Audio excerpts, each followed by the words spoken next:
اللہ اکبر اللہ اکبر اللہ اکبر اللہ اکبر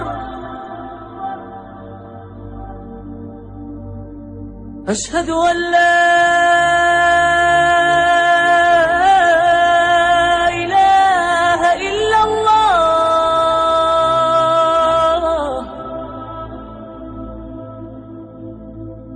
أشهد أن لا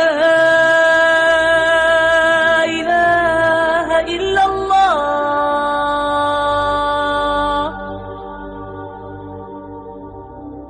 أشهد أن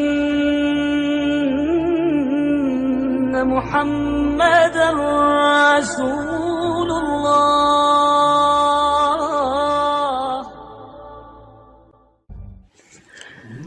بسم اللہ الرحمن الرحیم.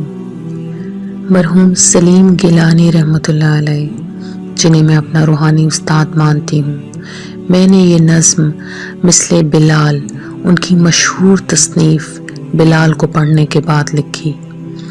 بلال نے مجھے محبوب خدا کے ایک ایسے صحابی رسول سے روشناس کرایا جن کے متعلق میرا علم اور معلومات بہت محدود تھیں. بلال کا انداز بیان اور آغاز اتنا پر اثر اور دل کو چھو لینے والا تھا کہ میں اس سے متاثر ہوئے بغیر نہ رہ سکی. بلال میرے لیے زندگی بدل دینے والی کتاب ہے. بلال پڑھنے کے بعد میں نے اپنے ایمان میں حد درجہ تقویت محسوس کی، اور یوں میں سمیرہ کامران ان کی ادنا روحانی شاگرد بن گئی. زیر نظر نظم میری طرف سے ان کے لیے ایک ادنا سا تحفہ ہے. تمام تعریفیں مولائے کل رب دو جہاں اللہ رب العزت کے لیے ہیں. دعا ہے کہ اللہ عز و جل، جس کے قبضہ قدرت میں ہم سب کی جانیں ہیں، مرحوم سلیم گیلانی رحمۃ اللہ علیہ کو جنت الفردوس میں اعلیٰ مقام اور درجات عطا فرمائے. آمین یا رب العالمین. میرا ضبط ایسا کمال ہو، میرا ضبط ایسا کمال ہو، محبت میں نہ کبھی زوال ہو. رکھوں بنیاد چاہتوں کی اس طرح کہ باقی کوئی نہ ملال ہو. پوجوں تجھے کچھ اس طور، پوجوں تجھے کچھ اس طور، میری بندگی بے مثال ہو. روز محشر جب بھی حساب ہو، روز محشر جب بھی حساب ہو، بس عشق کا ہی سوال ہو. گھڑی آئے جب بھی رخصتی کی، میرے سامنے نور جمال ہو. میری جیت ہو کچھ اس طرح، میری جیت ہو کچھ اس طرح کہ ہار کا نہ احتمال ہو. گماں بھی گزرے خطا کا گر، گماں بھی گزرے خطا کا گر، شعور میں پنہاں ذات جلال ہو.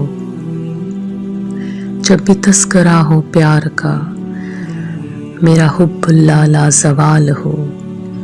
کبھی بات جو چھڑے نسبتوں کی، کبھی بات جو چھڑے نسبتوں کی، میرا ایمان مثل بلال ہو، میرا ایمان مثل بلال ہو. آمین یا رب العالمین. حضرت ابو بکر صدیق رضی اللہ تعالیٰ عنہ کے آزاد کردہ غلام اور خادم رسول حضرت بلال رضی اللہ تعالیٰ عنہ، وہ بلال کے جو پیدا ہی غلام ہوئے تھے مگر اسلام قبول کیا تو چلتے زمین پر تھے، مگر ان کے قدموں کی آہٹ جنت میں سنائی دیتی تھی.